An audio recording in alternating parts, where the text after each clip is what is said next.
Don't let someone else's opinion of you become your reality. Welcome back to the Adapt to Die podcast. And it's your host, Armel Tala, and today I'm joined here with... Tripp, Trinidad. What does that quote mean to you? For me, it means that within yourself, you can find happiness and growth and spirituality, and that just because people think of you a certain way, that's not how you have to feel. You know, people can think negative things about you, and you don't have to let that influence your mind. You can become what your heart desires. What made that quote stick? For me, because I have differences, and that difference is called Apert Syndrome. Apert Syndrome is a rare syndrome that causes the premature fusion of the hands, feet, and skull bones. So for me, growing up in a society where people aren't used to seeing something so unique and different, It was like looking at you different and everything. Mm-hmm. You Yeah. felt those stares of eyes.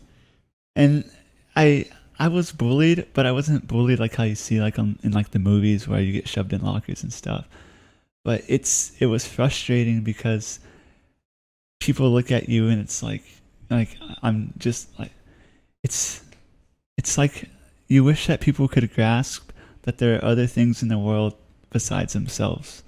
And, you know, people have this certain way that like what they're used to is how it goes.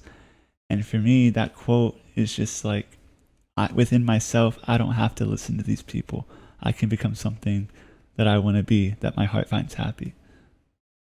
That's real. That's real as hell, bro. Honestly, not seeing it from an outside perspective, like not everyone understands what you go through at all. Mm. Do you wish there was a way you could like have voiced it, been like, y'all don't see it from my side of the picture. Y'all only looking at it from there.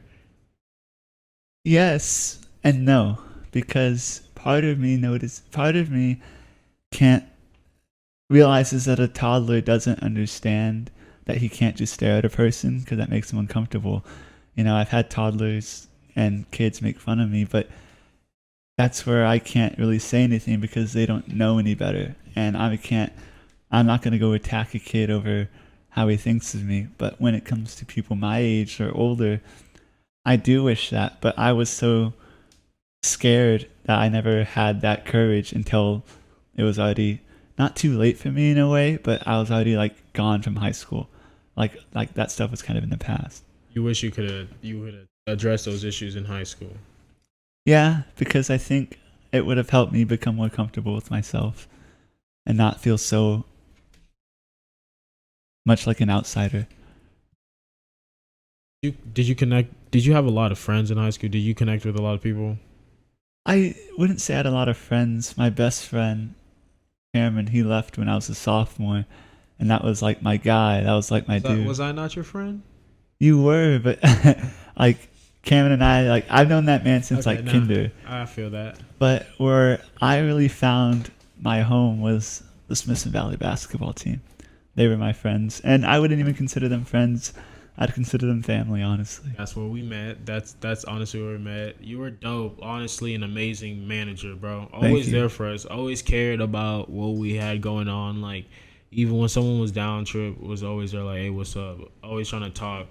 But honestly, like, I don't know how much we didn't even realize how much we appreciated you until you were gone. Mm-hmm, yeah. It was like, truly, you did like help us, and much love for you for that. But what did you gain from the team that you just didn't get anywhere else in high school? I learned more about what it means to be like a brotherhood and like honestly, I learned from the team how to socialize. I didn't really socialize much in high school, but I'd watch the team. I was never much of a partier, but I'd watch the team, you know, talk about parties that they had or things that they were going to do with friends. And I think the team helped me honestly to grow myself because I was really insecure in high school. You know, growing up, I always felt like everybody was against me.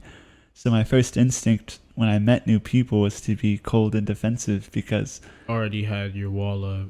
No, that Yeah. was true, bro. I remember anytime someone just like you were known as like the aggressive, like you were just like, bro, Tripp always is just coming at you, and I felt that like I knew because when I saw you, I knew like you were fighting for something, like you were fighting for yourself because not a lot of people can understand. Like I definitely get that, and I never try to.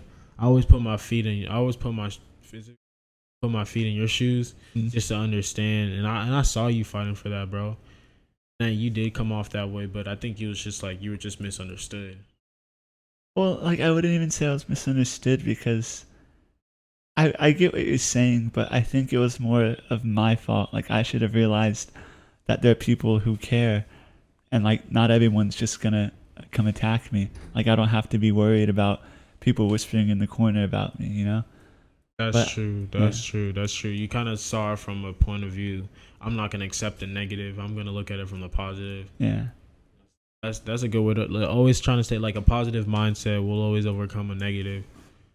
What's do you have like some principles about that help? Like Yeah, I think as far as principles go, like the team. Well,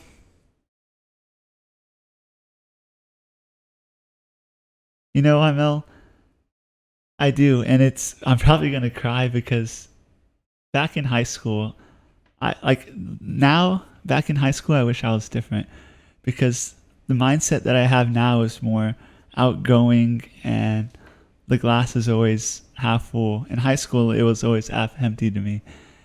And the principles that I carry about with myself is that I I help people. You know, I noticed how much I help people. You know, I met people that my parents introduced me to, and I don't even know their names, and they're just like, Tripp, you've helped me so much in like growing my mindset and how to be more positive in life, and that always makes me feel good. But I think I just wish that I was more like that in high school. yeah, and I think everyone looks back in the way they were in high school and regrets it. Mm-hmm. Not like fully, but you kind of regret like you wish you were more mature. There's those little things and it just you wanted to represent yourself better. And Yeah. honestly, everyone grows, man. Everyone that's the whole point of life is just to grow in it at the fact that you're doing it even in your 20s or there's never too late. It's whenever you can, like as Mm-hmm. soon as possible. It's never too late to start. Anytime. Yeah. What are your principles though? You didn't tell us. I wanna know a little peek. I wanna have a peek. I wanna know what it is to be in the mind of Tripp. Well, there is something that I live by, and that is yesterday's ashes, tomorrow's wood, only today does the fire burn brightly. And I've realized that, Deep. That's deep. you know, how I talk about how I wish I was different in high school, but that's yesterday, so that's the ashes. And tomorrow might not even come. You know, tomorrow's an opportunity that may or may not be open to me. But today, right now, I can be the best person I can be for myself, for my family, for my friends, for people that want to hear me out and how I struggled and different things. And I think principles I carry with myself are just that if you're not gonna be able to live life with a purpose and spiritually, then you can't really reap the benefits of that life has to offer. You know, I could just be sitting here in a corner saying, why is this happening to me? Like, why do I have 4 fingers? Why can't I look like everyone else and make a fist? And just carrying that positive attitude and a way to grow myself differently is how I do it. That's a different mindset to have. Keeping the positivity. Everyone the negative comes in. It's not easy either. Coming that mindset. It took you what? Well, 4 years or how long? It took me like 19 years, honestly. 19 years, but that's 160 years early. That's 100 years earlier than Yeah. someone else, someone in their grave that wishes they would have done that. I think in life you don't want to live with a regret. You don't want to die with regret. My number one philosophy is like I want to lay on my deathbed and say I don't regret anything I did. If I did it because I wanted to. And I think you deciding that you wanted to come to a mindset where you didn't care about what anybody says about you. You finally accepted, because you said you cared a little bit in high school. Did you?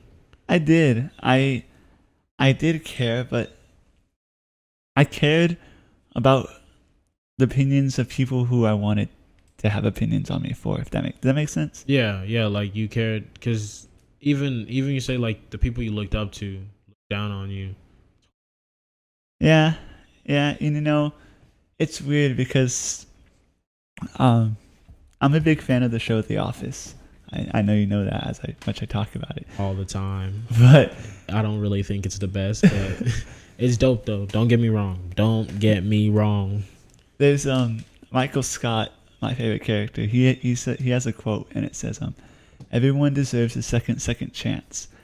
And I think for me, for the people that I looked up to and quote unquote did me dirty, if you will, I wanted to believe that there was still good in them that was left, so I tried my best to be all that I could be for them, because I wanted them this when they talked and I wasn't there. I wanted them to say, Tripp is cool, like we should invite him out more, different things like that.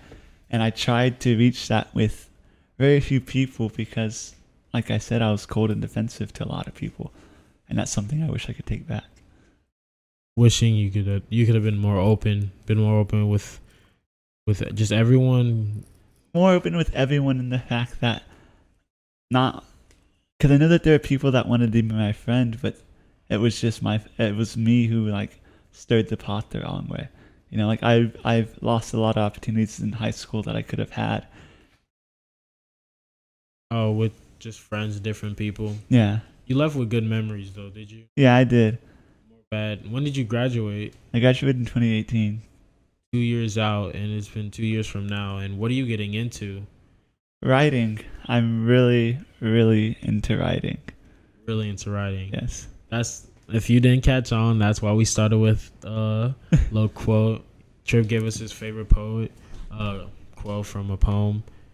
What is your writing about though? What does it reflect about you? I started writing because I was in a time. I actually started writing in high school, and in that time I was going through a lot mentally, so I'd write more pessimistic things, and then it wouldn't really be much. It'd just be like little songs that rhymed way too much. And Can I tell them my favorite one you said? Sure. Was it that life doesn't have a purpose, you go out and build one? Yeah, that's kind of it. Yeah. Well, It was if it was life has no meaning, so you're able to give it meaning. I think that's deeper than anything. I think people hoping for meaning. I mean, like it's more of like taking control of what you can take control of. I feel too many times people are worried about what they can't hold on to. They're sitting there worrying about like what other people think, or what other people are wearing, what other people are driving, what other people are doing, and they're not worried about themselves. Yeah. And it's like if you just worried about the things you can control, like your mindset and everything, that help you out way more. And it's easier to find your purpose doing that. Focusing, putting more of the effort on yourself. Because if you don't know yourself, where are you going? Honestly, right? Yeah. Where are you going? When would you say you found yourself truly? Because I definitely feel a big like change in your energy. Because if you didn't know, I mean, if y'all didn't know, I knew Tripp since high school, since I was a freshman, little kid, like known him since then, and whole different person whenever we met back up and talked, and I felt the energy. I'd say I found myself after high school, and probably my first year at Northeast Lakeview, which is a community college here.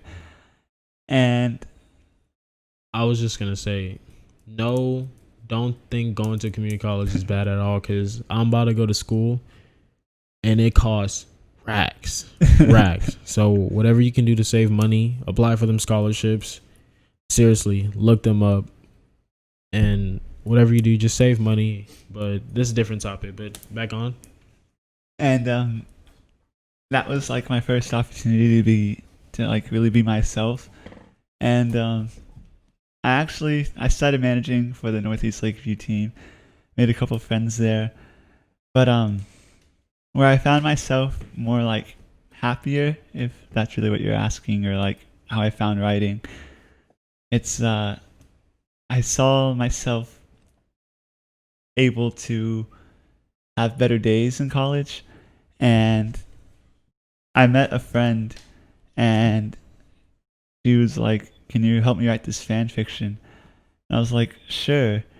And I worked on a little part because she wrote the first chapter and I wrote the second chapter. And we put it out on a website called Quote V or Quote TV. I don't know what it's called. But it got like 500 views. And I was like, wow. So I started to write more and helped. But then I kind of stayed away from that. And I started writing more about how I felt and the things I felt inside. And one of those things is I'm going to say the word desperation, but I don't really mean that. But it's my desperation to find love. Because, to be honest with you, I'm scared that I won't. And I think writing has helped me to be able to express the fears of not having a family or not having a girlfriend. And, I see all these relationships and people being happy and PDA, and a part of me inside is like, it like swells up because it's like, that's what I want. And so I started to write like love stories. There's a music video called All I Want, and it's by a band called Caudaline. Essentially, it's about a monster who works at this company, and he finds this pretty girl that also works there, and he falls in love with her. And that really kind of like put the spark in my head, because I was like, hey, like this can happen. Like there's opportunity out for me out there. And I think if I'm able to help people who may have differences or who may not think that they're the best looking, if I can provide them like hope with stories that I write or songs that I write, because I do write songs, but I think that will not only make me feel better inside, that I'm helping other people who felt once as I felt, but I'm also helping myself because I'm doing something where I find happiness and growth in, and I'm able to clear my mind. That's beautiful. That's like, nah, for real, bro. For real. You're building confidence in yourself too, just doing that, expressing, finding love within yourself, looking past your differences with everyone. I think everyone has something that they're insecure about. Me, myself, but I know it's not in the field of yours or what you thought or what you've been through mentally, but that's beautiful. You came to that conclusion, honestly. And how far are you in your writing? I've written a full story, and it's kind of funny.